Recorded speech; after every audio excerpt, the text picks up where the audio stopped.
Hello, welcome to the Mission Driven Business Podcast.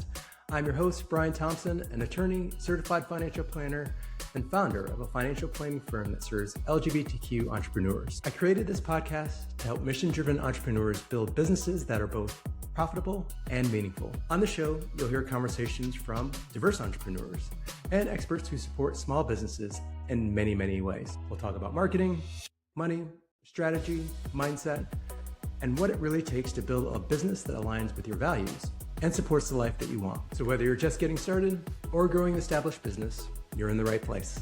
Hey everyone, welcome back to the Mission Driven Business Podcast. I'm your host, Brian Thompson. And one thing that fascinated me when I started working with entrepreneurs was how many business owners, even very successful ones, carried a deep fear that it could all go away at any time. And I'm not just talking about new business owners. These are people that have been in business for 15, 20, 25 years, or were making multiple millions of dollars a year, but were still nervous and still feeling uncertain. People who on the outside looked incredibly successful and stable, yet underneath their success was a lingering anxiety of, what if everything falls apart? What if the revenue stops? What if this isn't sustainable? At that time, I remember being genuinely confused. Part of me thought, how could that still be true? How could this anxiety exist at that level of success? I assumed that there was some revenue number that at some point makes that go away and makes business owners feel completely safe. But the longer I've been an entrepreneur myself, and the more conversations I've had with other entrepreneurs and business owners, the more I realize that revenue growth and emotional security are not always connected. I've had moments in my own business where things are objectively going well. Revenue is growing, clients are coming in, the business feels more stable than it ever has before. Yet internally, I still found myself worrying about the slower months, about continuing the momentum, or just something simply changing. I think that disconnect is important to talk about because many entrepreneurs quietly assume, if I just make more money, I will finally feel okay. But entrepreneurship has a way of exposing the deeper emotional relationship we have with money, the uncertainty, the safety, and success. So today I want to explore that tension a little more deeply. We're going to talk about why more revenue doesn't automatically reduce anxiety, how scarcity can follow us into the later stages of business, even when we're finding success, and the systems that actually create resilience and stability over time. Because while revenue matters, it absolutely does, intentionality and financial clarity often help us feel grounded. So let's dive in. I remember early on in the business thinking, if I could just get to consistent revenue, I'd stop worrying. And to be fair, consistent revenue does solve certain problems. It can create flexibility. It creates more options. It gives you a little bit of a room to breathe. But one thing I've learned, both personally and in conversation with clients, is revenue alone doesn't necessarily create that stability. There is no number. And I've seen this in businesses making multiple six figures that still feel incredibly fragile behind the scenes. And I've seen smaller companies with strong, healthy systems, good reserves, and predictable operations feel more calm and feel like the business is more sustainable. Things like consistent cash flow and profit margins, operational systems, emergency reserves, managing expenses, sustainable workloads, all those help the business feel a little bit more grounded and gets rid of some of the chaos. In fact, many businesses in the growth phase tend to feel a bit untethered because getting and onboarding new clients takes so much time and energy than tending to establish clients. So what you need are systems. And when you don't have those systems, our nervous system takes over and causes chaos that we can't handle. Entrepreneurship is this unique exposure to this chaos and this uncertainty. When you work a traditional job, there's often a sense that someone else is carrying part of the risk. And whether that's accurate or not, it doesn't matter. When you own your own business, you feel that responsibility all to yourself. You're responsible for revenue, you're responsible for payroll, for taxes, the client experience, the vision of the future. And even when those things are going well, there can still be a quiet fear underneath that asks, can I keep this going? Or is this sustainable? Entrepreneurship forces us to confront our relationship with money in many ways that traditional employment doesn't. Business ownership magnifies uncertainty. And for many of us, uncertainty can already feel deeply familiar. Many people grow up without strong financial safety nets, without examples of financial stability, without generational wealth, or without a sense that support would automatically appear if something went wrong. Especially for us marginalized entrepreneurs, there can also still be a layer of added complexity around money and security. If you've experienced instability, exclusion, or environments where you felt scarce or unsafe, you always will become hypervigilant around financial uncertainty. And those experiences shape us. They influence how we respond to risk and how much safety we allow ourselves to feel. It also influences how we interpret success. So even as the business grows, parts of us may still operate in that scarcity mindset. And I think that matters because some entrepreneurs judge themselves harshly, still feeling anxious about reaching goals that they once dreamed about. They think, I should feel more secure right now. But emotional safety rarely arrives automatically with success. It usually has to be built with intention.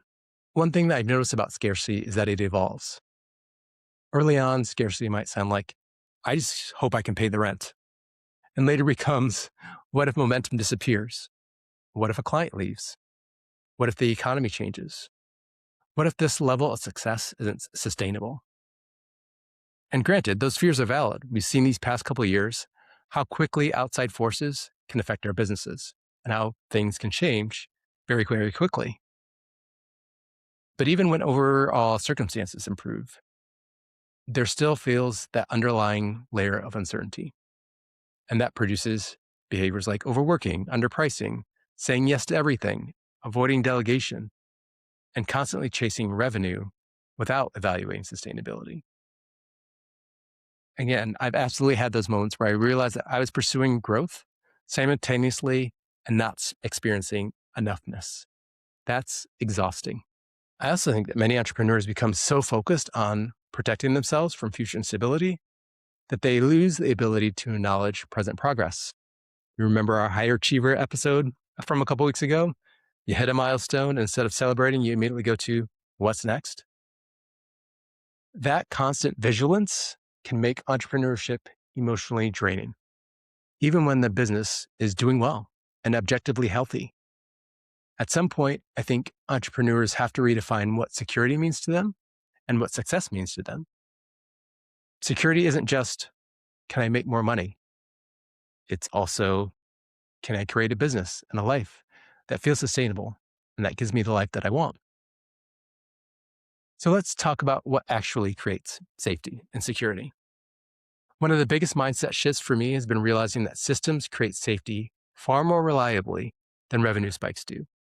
I'll give you some examples. One, having cash reserves. Having reserves changes decision making. It creates breathing room, it reduces panic, and it allows you to respond thoughtfully rather than reactively. Cash reserves are not just financial tools, they're nervous system tools. But even having that fund can sometimes be problematic. We had a client who recently would worry every time that she needed to dip into her emergency fund, even when it was serving its purpose. Simply renaming the account reserve fund rather than emergency fund took a lot of that anxiety away. Number two, financial clarity. Since we're speaking of anxiety, avoidance often amplifies anxiety. When you don't know your numbers, your brain fills in the blanks with fear. But clarity, even imperfect clarity, creates grounding. Knowing your cash flow, your upcoming tax obligations, your profitability, your operating expenses, all of that gives you information instead of spiraling. Number three, consistency. Consistent bookkeeping, consistent payroll, consistent tax planning. These things may not feel exciting, but they dramatically reduce chaos. And chaos is exhausting. Number four, a sustainable business design. I feel like this one is huge. Some businesses generate impressive revenue while requiring constant overwork and emotional depletion to maintain. That's not safety. Real stability includes sustainability. Can your business function without you operating at maximum capacity all the time? Can you rest without feeling like everything will collapse? Can your system support the life that you want? These questions matter just as much as revenue growth. And remember, revenue growth and gross revenue are just vanity metrics. What we really want to focus on is profitability because that supports the life you want. Lastly, let's talk about your support system. Your village matters, and this could be financial advisors, your bookkeepers, your therapist, your mentors, your community members. Entrepreneurship can be incredibly isolating, especially if you're carrying all the fear and decision alone. Sometimes safety is just about having someone to share that uncertainty and that fear with. I think one of the most empowering realizations for clients and other entrepreneurs is that you don't have to wait for some magical revenue number to start creating and building safety for yourself. You can start doing that now, even in very small ways. You can create a savings plan, have a reserve fund, review your cash flow monthly, strengthen your bookkeeping systems, improve pricing, diversify revenue, intentionally reduce unnecessary chaos, and create healthier boundaries around work. These actions may not feel flashy, but over time they create resilience. And resilience is what allows entrepreneurs to navigate uncertainty without constantly feel like one difficult month will destroy everything. Because uncertainty will always exist. I'll say that again, always. But resilience changes how we experience it. If there's one thing that I hope that you take away from this episode, it's this. Revenue doesn't automatically create security. Intentional systems do. Clarity does, preparation does, resilience does. And perhaps most importantly, self-awareness does. Because entrepreneurship is never just about strategy and numbers. It's also about understanding. Understanding the stories that we carry about money, the fears we inherited, and the ways we define success. So this week, I want you to identify one financial system that will help your business feel more grounded and stronger. It could be bookkeeping, separating cash reserves, or finally reviewing your pricing.